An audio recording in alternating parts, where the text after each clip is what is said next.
সালাউদ্দিন ভাই, ক্রিয়া কমিটির প্রাক্তন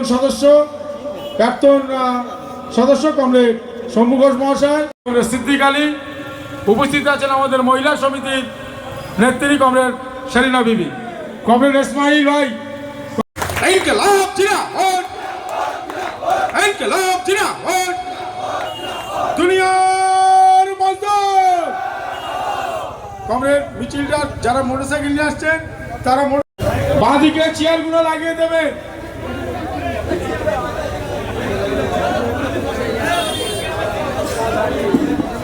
এখানে চেয়ার আছে, ভলেন্টিয়ারদের বলবো বাঁদিকে চেয়ারগুলো পেতে দিতে। আমাদের প্রাক্তন ব্রাঞ্চ সেক্রেটারি শাহরাম আলী শানের বেড়ে আপনি নেতা, আমাদের জেলা সাহেবাড়িয়া, গোবিন্দপুর, এই সমস্ত অঞ্চলে এখন সভাপতিকে উত্তরীয় পড়াবেন সালাউদ্দিন ভাইকে। আমাদের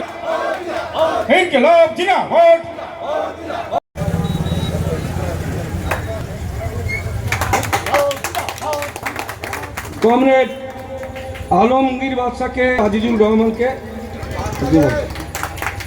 কমরেড সিদ্দিক আলীকে, হাততালি হোক নাকি। এবার কমরেড মন্টু ঘোষ।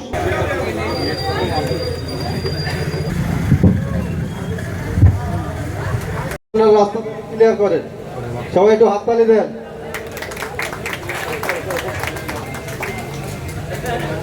দিয়ে উচ্ছেদ করছে, কোন জায়গায় বাধা পাচ্ছে, কোন জায়গায় বাধা পাচ্ছে।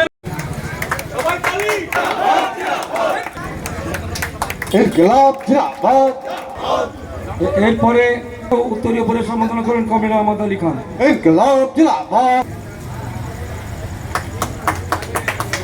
সম্বোধনা দেবেন কমরেড আহমদ আলী খান। উত্তরীয় পরে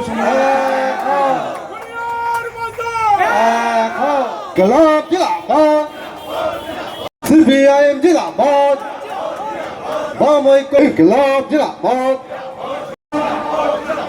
ইনকিলাব জিন্দাবাদ। আহমদ আলী খান যারা নতুন এসছেন তাদের হাতে ঝান্ডা ধরিয়ে দিচ্ছেন, সবাই একটু জোরে করতালি দিবেন। ইনকিলাব জিন্দাবাদ, ইনকিলাব জিন্দাবাদ, সিপিআইএম জিন্দাবাদ, সিপিআইএম জিন্দাবাদ, ইনকিলাব জিন্দাবাদ, ইনকিলাব জিন্দাবাদ, সিপিআইএম জিন্দাবাদ।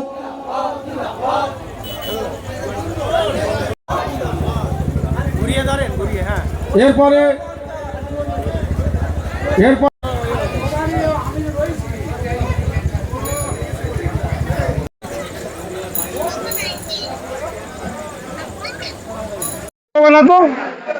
এটা জনজোয়ার, জনসভায় পরিণত হয়েছে। এটা পথসভা, এটা জনজোয়ার, জনসভায় পরিণত হয়েছে। হাজার হাজার লোক আজকে আমাদের উপস্থিত হচ্ছে, মানে হিসেব দিতে পারছি না এখনো। মানে শয়ে শয়ে লোক এখনো পর্যন্ত আসা শুরু হয়ে গেছে, কোথায় গিয়ে দাঁড়াবে বলতে পারছি না। সব তৃণমূল। তা মানে কতজন হিসেব এক্ষুনি দিতে পারছি না, মোটামুটি যা স্কিম আছে তাতে 600 পরিবার নিয়ে, 600 পরিবার নিয়ে। না, শুধু কেমিয়া খাওয়া অঞ্চল। শোনেন, আমরা আগেই বলেছিলাম যে মানুষের বামপন্থ ছাড়া যাবার কোনো অপশন নেই। না বিজেপি না তৃণমূল, দুটো দল একই। এই যে তৃণমূল অশুভ শক্তি এখান থেকে চলে গেছে, আর এক অশুভ শক্তি ঘাড়ে এসে পড়েছে। এতে মানুষ মানে নাভিশ্বাস হয়ে উঠছে, দম নিতে পারছে না।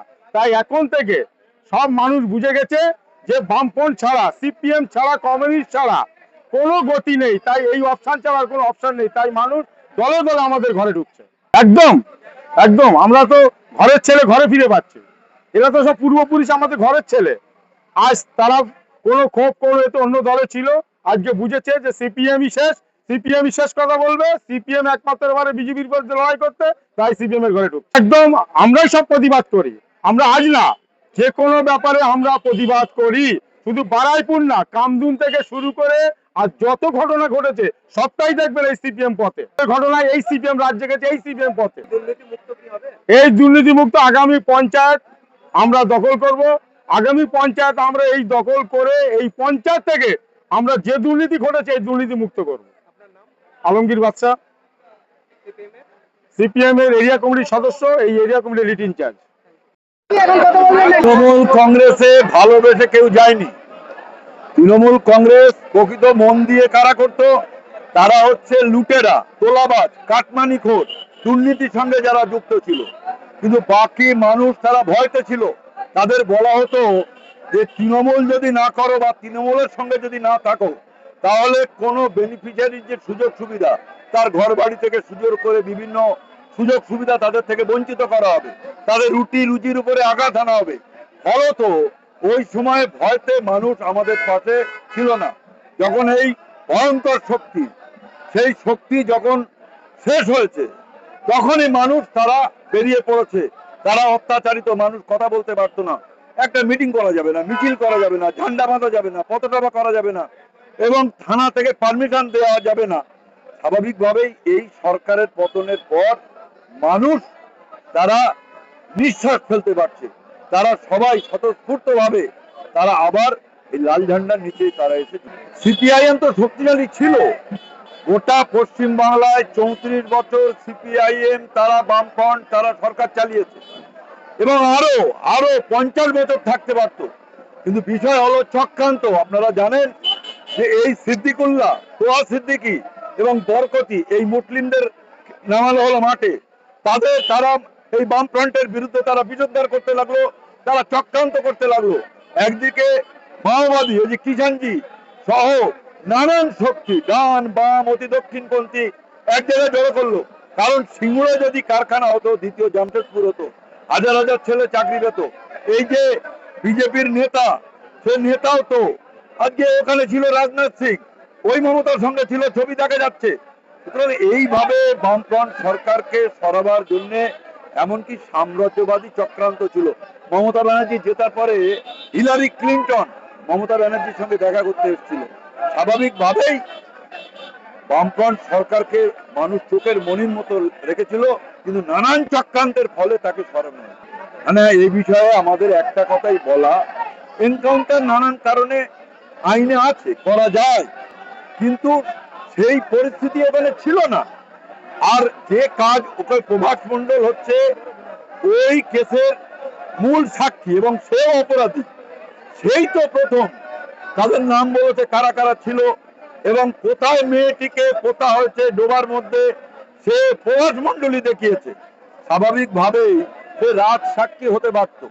এবং এনকাউন্টার হলো, নিয়ম হচ্ছে যদি রিকনস্ট্রাকশন মানে ঘটনার পুনর্নির্মাণ দিনের বেলা হবে, ম্যাজিস্ট্রেটের পারমিশন নিতে হবে, আসামির কোমরে দড়ি থাকবে, তাকে হ্যান্ডকাপ দিয়ে নিয়ে যাওয়া হবে এবং সাক্ষী দুজন থাকবে, ভিডিওগ্রাফি হবে, কোনোটাও দেখাতে পারছে। আর এইটা কাজ না। সকালে ধরবো যোগী আদিত্যনাথ আর হিমন্ত বিশ্ব শর্মা আসামে, তাদের নাম উল্লেখ করে বলবো সকালে ধরবো, কোর্টে পাঠাবো না, তাদেরকে আমি বিকেলে খরচ করে দেবো। এটা তো আইনের কথা নয়। আইনের দ্বারস্থ সবাই হতে পারে, আত্মপক্ষ সমর্থন নিতে পারে। সুতরাং এনকাউন্টারটা নিয়েও ধোঁয়াশা রয়েছে। যে প্রকৃত ঘটনাটা কি তা উদ্ঘাটন যদি করে তাহলে বোঝা যাবে।